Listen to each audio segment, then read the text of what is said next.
Análisis en tiempos del coronavirus. Hola, hola, ¿cómo están? Bienvenidos al programa. Mi nombre es Ricardo Mortola Viteri y esto es Análisis en tiempos del coronavirus. Gracias a todos por estar del otro lado como siempre. Hoy es día jueves 10 de diciembre, son las 6 de la tarde. Gracias como siempre por estar del otro lado. Nos siguen en el dial 106.5 como todos los días, de lunes a viernes, de 6 de la tarde a 7 de la noche. Por supuesto, nuestras entrevistas se reprisan los fines de semana y por supuesto en todas nuestras redes sociales, en Facebook, en Instagram, en Twitter, por supuesto, y en vivo nos ven a través de Facebook y todas nuestras redes sociales. Recuerden que también se descargan la aplicación en el App Store y en Android de Radio Fuego 106.5. Estamos el día de hoy con el director de investigaciones de la Fundación Ecuador Libre. Él es economista también y es un placer recibirlo. Vamos a hablar de economía y obviamente de política, que hay muchas noticias pesadas de política hoy día jueves. Él es Guillermo Avellán, lo presentamos. Gracias, Guillermo, por estar con nosotros. Bienvenido a nuestra casa. Muy buenas tardes, Ricardo. Un saludo cordial a todos los que nos sintonizan a través de tu programa. Un gusto poder participar. Guillermo, bueno, te pregunto, tú como economista, en este momento de cómo está el país, lo primero que se me viene a la cabeza, por lo que hemos hablado en estos días con varios entrevistados, es el acuerdo del FMI, que ya es más o menos hace un mes, el acuerdo de primera fase con los Estados Unidos. ¿Qué es lo que realmente ahora es lo importante en el ámbito económico en el país para comenzar esta resurrección, por así decirlo? Lo importante es tener claro el diagnóstico de la situación actual. Hay que comprender que Ecuador atraviesa dos tipos de crisis. La primera es una crisis del sector privado, una crisis de competitividad, y por otro lado una crisis fiscal. La crisis fiscal no se va a solucionar mientras el gobierno no sea capaz de ordenar sus finanzas públicas. Y por el otro lado, desde el lado del sector privado, es muy importante aliviar al sector privado y a las familias ecuatorianas a través de eliminación de impuestos distorsivos, trabas a la producción. Es muy importante abrir mercados, por eso la importancia de firmar el tratado comercial con Estados Unidos, quien es nuestro principal socio comercial. Eso es muy importante. Y en la medida que se aperturen más los mercados, que llegue mayor inversión al país, es muy importante ser conscientes que Ecuador ha vivido a través del motor del gasto público. Y eso tiene que acabarse porque atravesamos una crisis fiscal, una crisis de finanzas públicas sin precedentes. Entonces, para eso es necesario que venga inversión extranjera y local, generar las condiciones para atraer esas inversiones, y se necesitan varias reformas para lograr eso de ahí. Pudiera mencionar 4. La primera es una reforma laboral y de negocios populares para facilitar la contratación, especialmente de jóvenes y de mujeres. Después una reforma tributaria en la cual se concentre en impuestos eficientes para el Estado y que se eliminen todos aquellos que son que no cumplen su función. Ahí hay muchos impuestos como el impuesto de los consumos especiales, el ISD, que no permiten, que no facilitan la actividad económica. De ahí también es necesaria una reforma arancelaria, ya que es un país muy caro, Ecuador, y para poder exportar se necesita también importar a precios competitivos. Por ende, es necesaria una reforma arancelaria. Y finalmente una reforma monetaria y financiera para atraer capitales, atraer la banca internacional y promover mayor competencia y créditos para el sector productivo y microcréditos también en mejores condiciones. Economista, le pregunto, esto es una pregunta que me imagino se harán muchos. En este momento Estados Unidos está en una posible transición a Joe Biden como presidente el 20 de enero. Se posicionaría, pero en este momento está muy caliente, están muy turbias las aguas con el tema de que Trump está demandando absolutamente todo. Le pregunto a usted, ¿podrían cambiar condiciones del acuerdo con Estados Unidos dependiendo del cambio del presidente o eso es indiferente?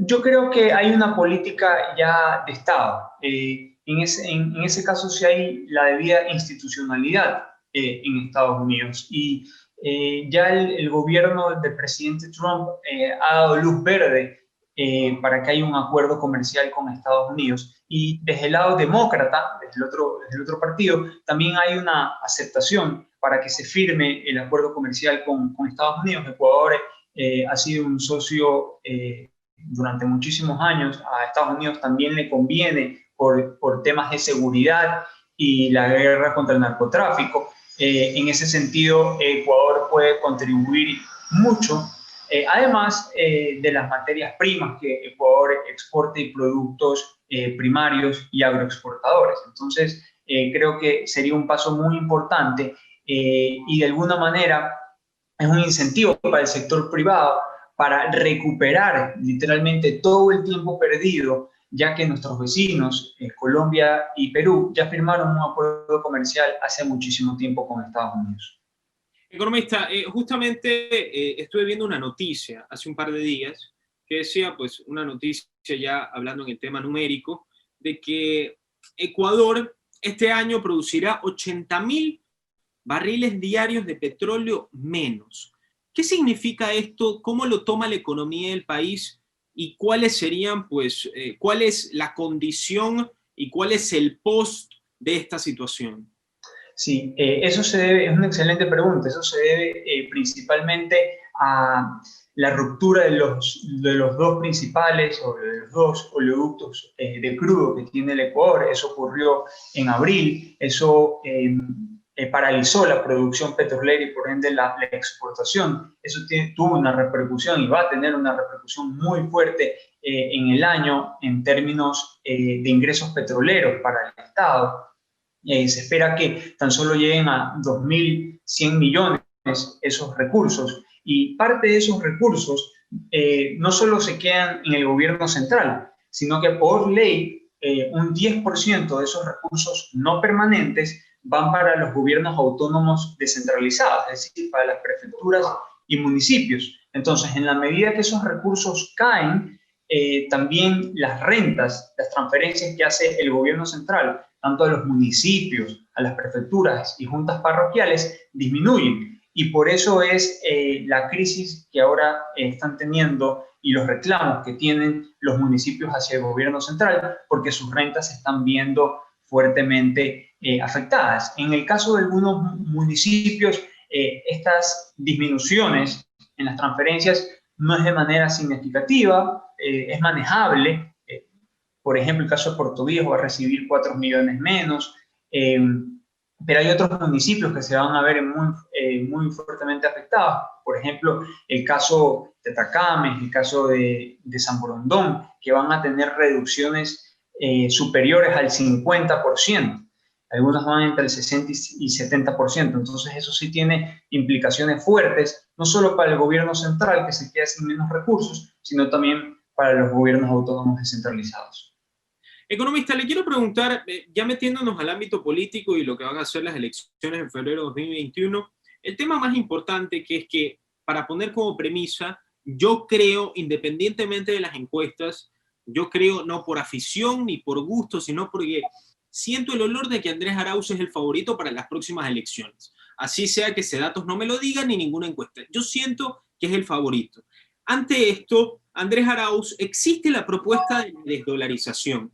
Y yo, que no soy economista, soy un ignorante en la economía, yo siempre me pregunto, pero si los economistas estudian lo mismo, si los economistas saben que el dólar es rectangular, que es color verde, más o menos saben exactamente lo mismo, me llama la atención que tengan o que puedan tener entre ellos discordias varias. Y en este caso la desdolarización es una de ellas. Andrés Arauz es economista, Rafael Correa es economista, proponen una desdolarización, pero entre muchos economistas, aquí en este programa, no sé si usted sea uno de ellos, me dicen que la desdolarización sería un suicidio, sería una locura, una barbaridad. Entonces, no le quiero preguntar, aparte de que me dé su opinión cuando me justifique a favor de la no desdolarización, ¿por qué cree usted que Andrés Arauz y su grupo de economistas y varios economistas del país que puedan estar a favor de la desdolarización creen que lo mejor es la desdolarización?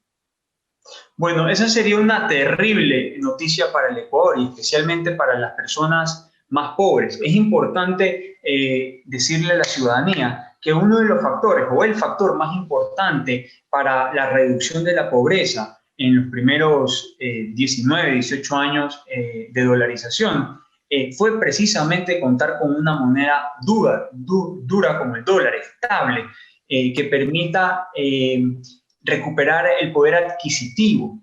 Anteriormente, los sueldos no abastecían para cubrir la canasta vital que contiene los productos y los servicios más básicos que necesita una familia. Entonces, desde el lado del correísmo, se intenta vender esta idea de la renta básica universal, que no hay manera de financiarla, que es puro populismo, que es una mentira a las personas más pobres, porque Ecuador lamentablemente en este momento no tiene recursos para entregarle $400 a un universo muy importante de personas que pudiera superar el 1 millón de ciudadanos. Entonces, hay que tener claro que el dólar, digamos, ha sido un factor indispensable para reducir pobreza, para generar crecimiento económico, ahorros en las familias, crecimiento en las empresas y por ende un mejor nivel de vida para las personas. Entonces, decir que se va a desdolarizar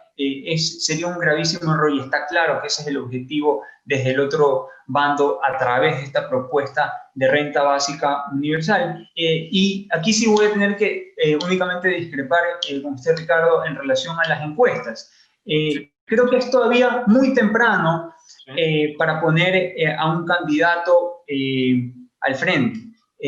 Muchas encuestas que han salido claramente muestran una parcialidad hacia un candidato. Y entonces, en esta era de la tecnología, digamos, el fake news abunda. Y lo que yo sí le puedo decir es que la encuesta CEDATUS, que es probablemente la más respetable que tiene el país, pone en primer lugar a Guillermo Lasso.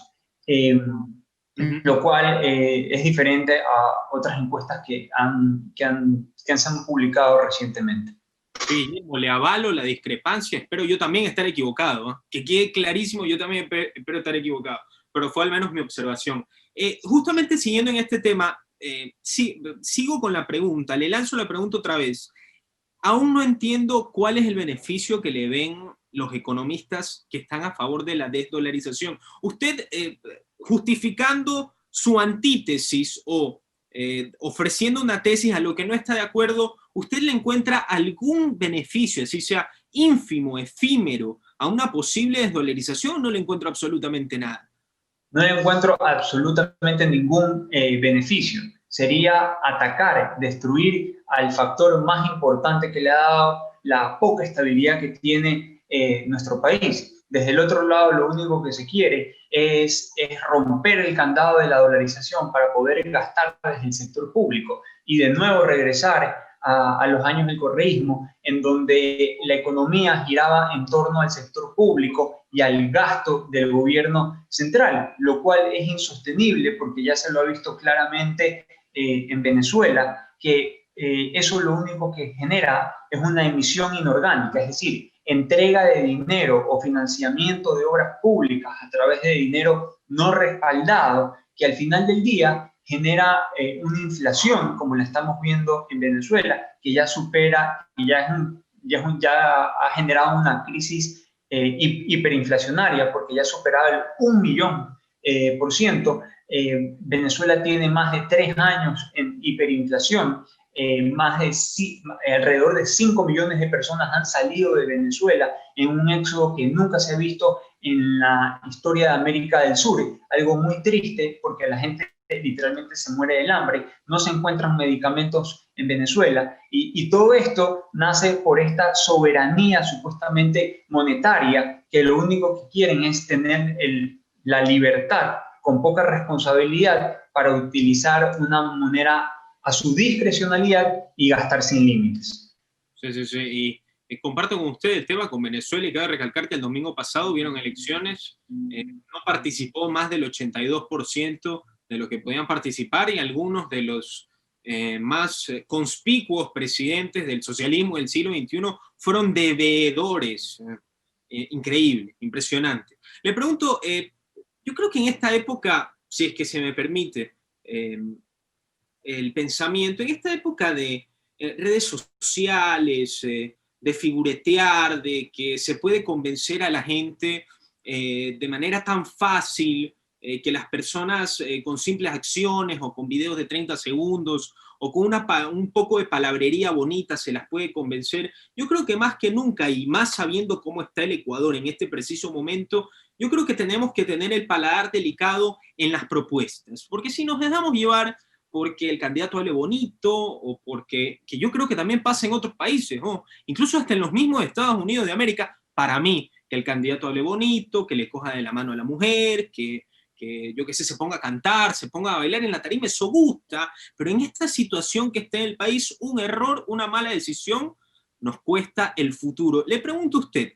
sacando el tema de la desdolarización y las propuestas de Andrés Arauz, que yo creo que entre estas dos propuestas analizar algo más, yo creo que está de más, pero Guillermo Lasso, que es la oposición y que propone un fortalecimiento de la economía del país, usted que ha visto las propuestas, le pregunto a usted, ¿le convence el plan económico que propone Guillermo Lasso para el futuro del país?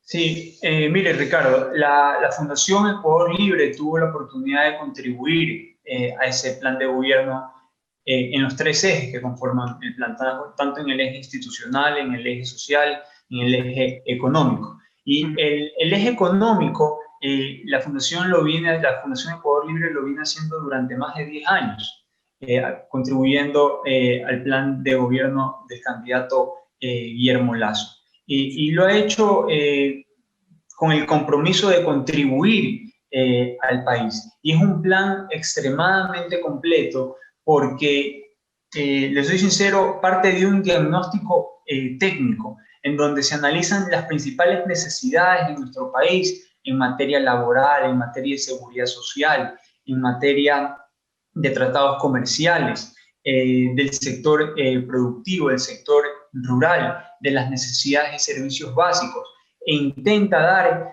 a través de estos tres ejes, el eje institucional, social y económico, intentan dar respuestas a esos desafíos que se han presentado.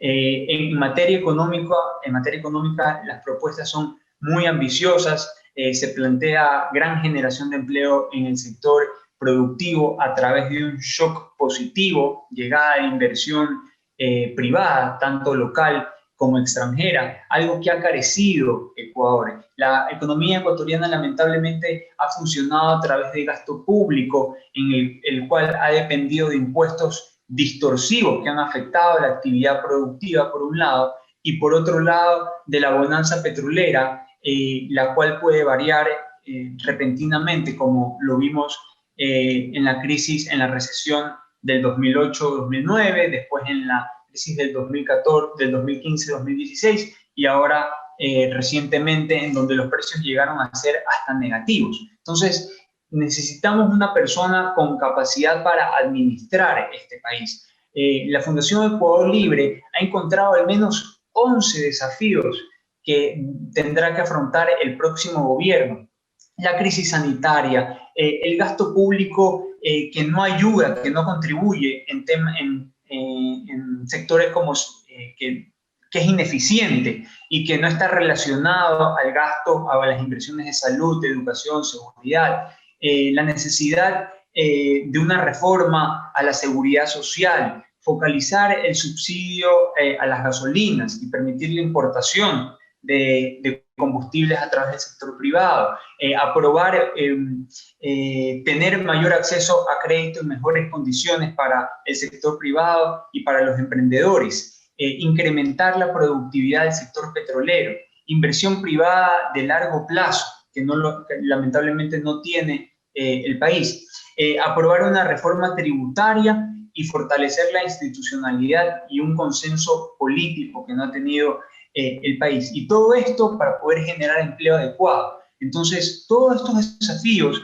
requieren de experiencia, requieren de haber recorrido el Ecuador, de tener ideas frescas que den soluciones a todos estos problemas y desafíos que está enfrentando el país. Y definitivamente, destruyendo el dólar, no se van a solucionar todos estos problemas.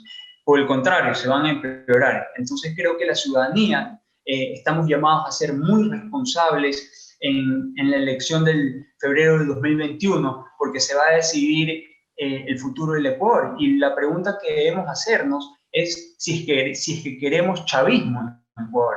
Esa es la pregunta que finalmente debemos llegar. Y yo creo que la gran ciudadanía, la gran mayoría de la ciudadanía, reconoce las dificultades que están teniendo todos los venezolanos, y siendo conscientes de esa realidad, debemos elegir al candidato que mejor va a administrar nuestro país. Sí, sí, y tenemos que guiarnos por otros países, porque el 98, cuando llegó Hugo Chávez, todo el mundo decía, no, pero ¿qué van a creer? No pasa nada. A mediados del año 2000, 2004, 2005, con Kirchner y con Cristina, no, ¿qué van a creer? No, no se preocupen, aquí todo está bien. Entonces yo digo, toquemos madera, que realmente no podemos saber lo que nos depara el futuro. Y justamente el día martes, aquí en este mismo programa, estuve conversando con el doctor Francisco Jiménez, y él me contaba, yo le pregunté, ¿qué significaría la candidatura de Álvaro Noboa? Le pregunté si es que complicaría la situación de Guillermo Lasso, si es que dividiría a la derecha que a regañadientes durante 8 años no se pudieron poner de acuerdo y se terminan poniendo de acuerdo y llega Álvaro Noboa, pero Álvaro Noboa también es una situación especial porque algunos dicen que dividiría a la oposición de derecha, otros dicen que es un populista y dividiría a la oposición de izquierda. Pero el doctor Francisco no me terminó de dar una respuesta, me dijo vamos a seguir trabajando en nuestro proyecto. Le pregunto a usted, no en el ámbito económico, sino en el ámbito político, ¿qué significaría una candidatura de Noboa? ¿A qué candidato perjudicaría y en qué difiere como empresario y como economista y como controlador de la economía de un país Guillermo Lasso y Álvaro Noboa? ¿Cuáles son las diferencias? Sí, ahí yo creo que todo va a partir de la tendencia a la cual representa Álvaro Noboa. Y lamentablemente eso no está claro, como usted bien menciona. Va a depender a qué grupo, qué segmento de la ciudadanía y qué ideas va a representar. Pero eso definitivamente no está claro porque el mismo partido que ahora está representando no es el PRIAN, no es su partido, sino es un partido social, digamos, de centro izquierda, por no decir de izquierda, el cual él no conocía, el cual no tiene partidarios adentro de él. Se entiende que básicamente le han prestado el partido, lo han ayudado a que se candidatice, pero no está en firme la postulación del abogado Álvaro Noboa, porque si bien el Tribunal Contencioso Electoral se ha pronunciado al respecto, es necesario validar los tiempos para estar seguro que se hayan cumplido todos los requisitos de la candidatura y también del candidato. Entonces, creo que hay que estar a la espera de eso. Yo creo que los votos que podrá sacar el señor Noboa van a ser marginales, podrán venir un poco de la derecha, un poco de la izquierda, pero finalmente el ciudadano que no quiere ideas de extrema izquierda, ideas fracasadas como las que se han visto en Venezuela, va a aprovechar en febrero del 2021 para realizar un voto útil, un voto inteligente. Es decir, no va a regalar su voto a alguien que lamentablemente no va a pasar a una segunda vuelta o no podría ganar incluso en una primera vuelta, y se va a dar, yo creo que este efecto del voto útil, del voto inteligente, el cual las tendencias de centro hacia la derecha se van a concentrar en un candidato. Sí, y le repito la pregunta que le había hecho antes. Justamente el doctor Francisco Jiménez me dijo una diferencia, para que usted me encuentre más, me dijo, Álvaro Noboa es un gran heredero. Yo le dije que porque seas gran heredero no significa que eres un buen empresario. Hay grandes herederos que derrochan su fortuna, que hacen un desastre. Entonces yo creo que demeritar a Álvaro Noboa por heredar, yo no creo que, no es válido, al menos desde mi perspectiva. Podría estar equivocado, pero es claro que heredar, por así decirlo, puede ser un poquito más sencillo, por así decir, que crear una fortuna desde cero. si es que somos pragmáticos. Ahora, en este caso, estamos hablando de un banquero y un empresario, una persona que ha sacado su fortuna desde cero contra un heredero, que ese heredero también ha hecho florecer su fortuna, pero más o menos podríamos encontrar muchos parecidos. Le pregunto yo, pero en el ámbito económico, ¿quién es mejor o quién cree usted que podría exaltarse en ese capítulo siendo presidente del país? ¿Álvaro Noboa o Guillermo Lasso? Definitivamente Guillermo Lasso. Yo no me voy a referir en malos términos al abogado Noboa porque no tengo el gusto de conocerlo, pero sí hago una invitación, ni tampoco soy un estudioso de su fortuna, además de una biografía que he leído de él Sí. corta, pero yo lo que hago la invitación es a la ciudadanía a que escuchen al candidato Álvaro Noboa hablar sobre temas económicos, temas sociales, y que lo hagan también y comparen las propuestas que salen desde el lado de Guillermo Lasso. Y va a ser evidente que el candidato Guillermo Lasso está mejor capacitado. Hace poco dio una entrevista el abogado Noboa en donde, digamos, claramente uno se puede dar cuenta que no sería la persona idónea para resolver y afrontar la crisis que atraviesa el país. Pero yo le hago la invitación a la ciudadanía para que pueda escuchar las propuestas de ambos lados y yo creo que la respuesta va a ser evidente. Sí, pero en la entrevista usted dice que en la entrevista uno se da cuenta que no es la persona idónea. ¿Por qué uno se daría cuenta a primera vista según lo que usted me dice? A ver, primero por sus ideas, es decir, no hay claridad en el diagnóstico que tiene, que enfrenta el país, los desafíos que tiene actualmente el país, pero también las propuestas y las soluciones no son nada específicas. Guillermo Lasso viene recorriendo el país en los últimos 10 años, dejó una vida probablemente muy cómoda que pudo haber tenido después de haberse retirado de una carrera de más de 40 años en el Banco de Guayaquil para afrontar el reto político. Lo ha hecho con mucha responsabilidad, porque no lo hizo de manera improvisada. Primero lo hizo a través de un centro de investigación, después de tener un centro de investigación y comprender la realidad ecuatoriana, decidió fundar el movimiento Creo. Una vez que tenía el movimiento Creo, decidió capacitarse él, entonces, y comenzar a recorrer el país y proponer todas estas ideas que habían salido de todo este largo proceso de 10 años, y hoy llega a su tercera candidatura con un proceso muy sólido, con propuestas muy claras que no se pueden ver desde el lado de Álvaro Noboa. Sí, y me da pena mencionarlo, pero yo creo que tal vez usted también lo pensó, pero no lo mencionó. En la entrevista de La Posta se nota que Álvaro Noboa, si es que uno es mal pensado, por así decir, en el ámbito de salud no se encontraba en un estado de salud idóneo. Podría estar equivocado o podría estar diciendo una barbaridad. Pero le pregunto a usted, si es que el estado de salud de Álvaro Noboa, como mucho se rumora, no es el mejor, ¿influiría en que su presidencia, si es que llegase, fuese idónea, por así decirlo? También, sí, es muy importante estar en buenas condiciones de salud para ser presidente, especialmente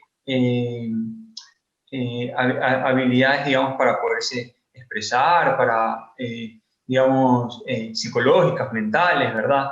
Y bueno, yo no soy médico, pero sí, se podía ver un poco de dificultad en la entrevista que tuvo Álvaro Noboa, pero creo que además de eso, yo creo que las ideas y los proyectos son lo más relevante y ahí es la gran diferencia con Guillermo Lasso. Así es. Economista, ya para terminar, le pregunto a usted, si usted me dice que las encuestas no tienen, por así decirlo, están parcializadas a un lado y que también hay un gran porcentaje de ecuatorianos que están indecisos de a quién ofrecer su voto, sabiendo que ya estamos a nada más que 2 semanas para Nochebuena, y ya Nochebuena se acaba, Año Nuevo, y ya estamos en las elecciones, que son a finales de febrero. Le pregunto a usted, ¿Cuándo crees que el candidato en estas elecciones tan valiantes termina de decidir su voto? ¿Cuál es la acción plasmable o acción contundente o el golpe en la mesa que podría ser uno de los candidatos para arrastrar más votos? ¿Cuál va a ser el factor que cambie el chip o que genere que el ecuatoriano en su cabeza ya tenga la persona por quien quiere votar? Sí, yo creo que hay varios espacios en los cuales la ciudadanía va a poder escuchar a los ciudadanos. Y uno de ellos va a ser los debates presidenciales que se van a organizar, que por ley ya se deben organizar. Uno, de hecho, lo está organizando la Cámara de Comercio, tengo entendido, en la Universidad Espíritu Santo. Y esa va a ser una gran oportunidad para que la ciudadanía pueda comparar las propuestas de los ciudadanos y pueda darse cuenta quién es la persona más capacitada para dirigir, para liderar nuestro país en los próximos 4 años. Entonces, yo creo que mucho de esto se va a comenzar a definir a mediados de enero, cuando se presenten estas oportunidades para poder escuchar a los candidatos. Así es, economista. Economista, muchísimas gracias por la entrevista de hoy. Ha sido un placer tenerlo en Radio Fuego. Esperemos poder recibirlo pronto, una vez más. De nada, Ricardo. Un gusto, un saludo cordial a todos los que nos sintonizan a través de su programa. Análisis en tiempos del coronavirus.